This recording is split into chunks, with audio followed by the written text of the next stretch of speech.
నిశితంగా గమనిస్తున్నా. మేము భూపాలపల్లి జిల్లా ఇస్తే కాంగ్రెస్ పార్టీ జిల్లాను రద్దు చేస్తుందని ఒక తప్పుడు విషపు ప్రచారం చేస్తున్నారు. ఈ వేదిక మీద నుంచి మీడియా మిత్రులకు 4 కోట్ల తెలంగాణ ప్రజలకు నేను స్పష్టంగా చెప్పదలుచుకున్నా, ఏ జిల్లాలను తొలగించడం కానీ కొత్త జిల్లాలను ఇచ్చే ఆలోచన కానీ ప్రభుత్వ పరిధిలో పరిశీలనలో లేదు. ఎన్నడైనా జిల్లాలను పునర్వ్యవస్థీకరించాలి, లేకపోతే రేషనలైజ్ చెయ్యాలి అని అంటే బహిరంగంగా ప్రజలకు చెప్పి శాసనసభలో చర్చ చేసి ప్రతిపక్షాల సూచనలు తీసుకున్న తర్వాతనే జిల్లాల గురించి ఆలోచన చేస్తాం. ఎవరు ఎన్ని కుట్రలు చేసినా, ఎన్ని అపోహలు సృష్టించాలని ప్రయత్నం చేసినా భూపాలపల్లి ప్రాంతం చైతన్యవంతమైన ప్రాంతం. ఎవరు ఏ కుట్రలు కుతంత్రాలతోని ఈరోజు తప్పుడు ప్రచారం చేస్తుండ్రో పసిగట్టగలిగిన శక్తి ఈ ప్రాంత ప్రజలకు ఉన్నది. భూపాలపల్లి జిల్లా ఎక్కడికి పోదు, జిల్లా కొనసాగుతుంది. అభివృద్ధి పదం వైపు నడిపించే బాధ్యత మన ప్రభుత్వం తీసుకుంటుంది. కొంతమంది చిల్లర మల్లర ప్రచారాలు చేస్తారు. తాత్కాలికమైన రాజకీయ లబ్ధి కోసం వాళ్లకు తప్పుడు ప్రచారం చేయడం, ఈ ప్రాంతం మీద విషం చిమ్మడం తప్ప వాళ్ళు చేయగలిగిన ప్రయత్నం ఏదీ లేదు. అదే విధంగా ఇలా జిల్లా విషయంలోనే కాదు, భూపాలపల్లి ప్రాంతంలో సింగరేణి గని కార్మికులు అటు ఆదిలాబాద్ నుంచి ఖమ్మం జిల్లా వరకు ఉన్న సింగరేణి పరివాహక ప్రాంతం, గోదావరి నది పరివాహక ప్రాంతంలో వేలాది సింగరేణి కార్మికుల కుటుంబాలు ఉన్నాయి. మెడికల్ అన్ఫిట్ ఏదైతే మీకు బోర్డు ఉన్నదో కాంగ్రెస్ పార్టీ ఆ బోర్డును రద్దు చేస్తుంది. భవిష్యత్తులో సింగరేణి కార్మికులకు వాళ్ళ వారసత్వ ఉద్యోగాలు కానీ మెడికల్ బోర్డు ఇచ్చే అన్ఫిట్ సర్టిఫికెట్ తోని వాళ్ళ కుటుంబ సభ్యులకు వచ్చే ఉద్యోగ ఉపాధి అవకాశాలు పోతాయి. మిమ్మల్ని కాంగ్రెస్ పార్టీ మోసం చేస్తుందని కొంతమంది తప్పుడు ప్రచారం, విషపు ప్రచారం చేస్తున్నారు.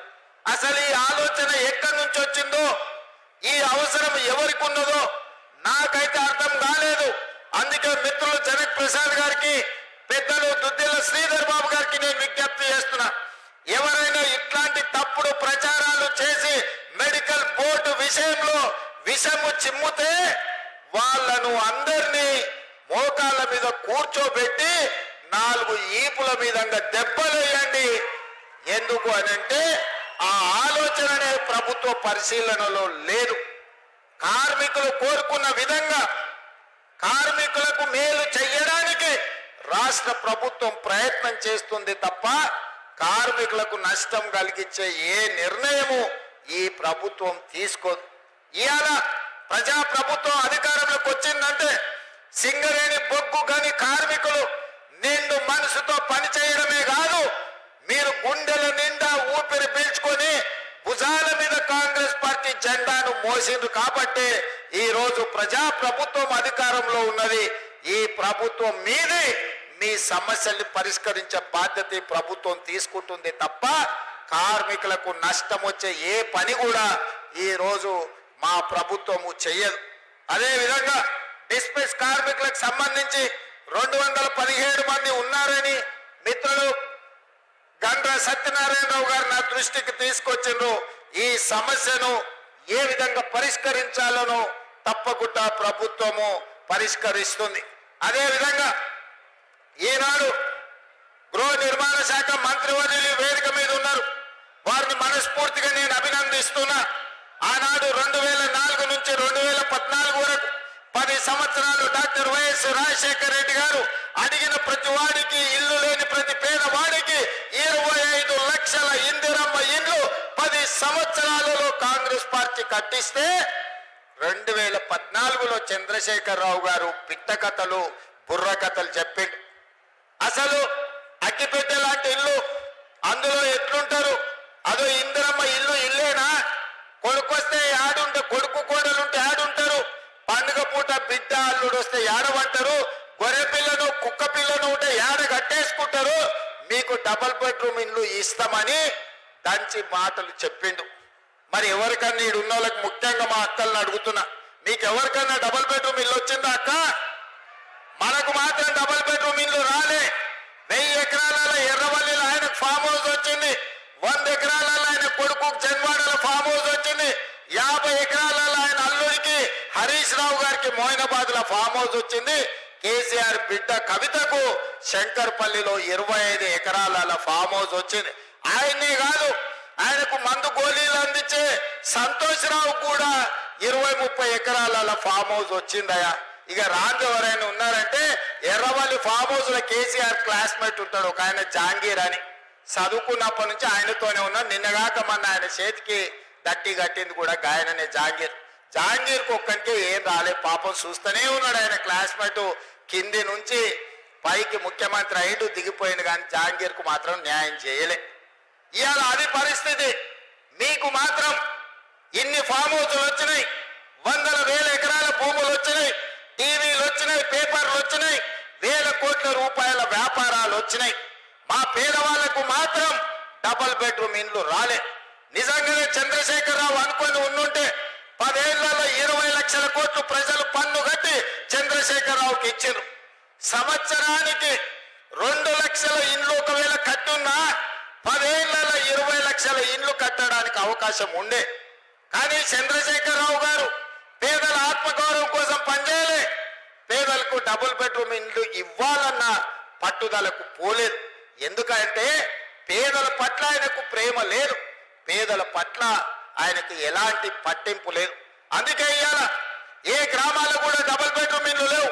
అందుకే ఆనాడు జరిగిన ఈ భూపాలపల్లిలో నేను వచ్చినప్పుడు రైతు పోరుబాట ఇక్కడనే నేను వచ్చి చేసిన, కార్మిక పోరుబాట కార్మికుల కోసం భూపాలపల్లి నియోజకవర్గంలోకి వచ్చి పాదయాత్ర చేసిన. ఆనాడు నేను చెప్పిన, ఎన్నికల ప్రచారంలో చెప్పిన, ఏ ఏ ఊర్లలో అయితే నువ్వు డబుల్ బెడ్రూమ్ ఇల్లు కట్టించినవో ఆ ఊర్లో మొత్తం ఓట్లు నువ్వు వేసుకో. ఏ ఊర్లో ఇందిరమ్మ ఇండ్లు ఉన్నాయో ఆ ఓట్లన్నీ మేము వేసుకుంటాం. బీఆర్ఎస్ డిపాజిట్ వస్తే నేను ముక్కు నేలకు రాస్తానే ఆనాడు సవాలు విసిరిన. ఇవాళ అందుకే ప్రజలందరూ కలిసి బీఆర్ఎస్ డిపాజిట్లు గల్లంతు చేసిండ్రు రాష్ట్రంలో. అందుకే ఇవాళ తెలంగాణ రాష్ట్రంలో ప్రతి నియోజకవర్గానికి 3,500 ఇండ్ల ప్రకారం 4.5 లక్షల ఇండ్లు 22,500 కోట్ల రూపాయలతోని ఇల్లు వచ్చిన ప్రతి పేదవాడికి 5 లక్షల రూపాయలు ఉచితంగా, ఎవరికి ఒక అనా పైసా లంచం లేకుండా, దళారులు లేకుండా, మధ్యలో ఎవరికన్నా కమిషన్లు లేకుండా ఈ రోజు పేదల ఖాతాలో నగదు పడుతుందంటే మిత్రులు శ్రీనివాసరెడ్డి గారు నిరంతరం పర్యవేక్షించడం వల్ల తెలంగాణ రాష్ట్రంలో 4.5 లక్షల పేదలకు మేలు జరిగింది. ఇప్పుడే మా సత్తన్న చెప్తున్నాడు, ఇంకా అవి సరిపోవు, మా మున్సిపాలిటీలో 1000 కావాలి, మా నియోజకవర్గంలో ఇంకా ఇల్లు కావాలని. చూద్దాం, తప్పకుండా ఇవన్నీ మంచిగా కట్టుకొని ఏప్రిల్ తర్వాత మళ్ళీ 2వ విడత భోజనం పెడతాం. ముందైతే నాష్ట తినుండ్రి, మళ్ళీ మధ్యాహ్నం భోజనం మంచిగా పెడదాం. మీరు టిఫిన్ తినకుండా ఈ ప్లేట్ అట్లే పెట్టుకుంటే వడ్డించాలన్న కష్టమవుతుంది. మీకు ఇచ్చిన ఇండ్లన్నీ ఈ రోజు మీరు నిర్మించుకోండి, పూర్తి చేసుకోండి. ఏప్రిల్ తర్వాత నూతన బడ్జెట్ లో మళ్ళీ పేదలకు ఇందిరమ్మ ఇండ్లు ఇచ్చే బాధ్యత పొంగులేటి శ్రీనివాసరెడ్డి గారు తీసుకుంటారు. పేదల ఆత్మగౌరవం పెరిగే విధంగా మా ఆడబిడ్డలు మనస్ఫూర్తిగా మమ్మల్ని ఆశీర్వదించే విధంగా ఇందిరమ్మ ఇండ్లు 2వ విడత మంజూరు చేసి పేదల ఆత్మగౌరవం నిలబెట్టే బాధ్యత మన ప్రభుత్వం తీసుకుంటుంది అని చెప్పి నేను ఈ రోజు మీకు అందరికి తెలియజేస్తున్నా.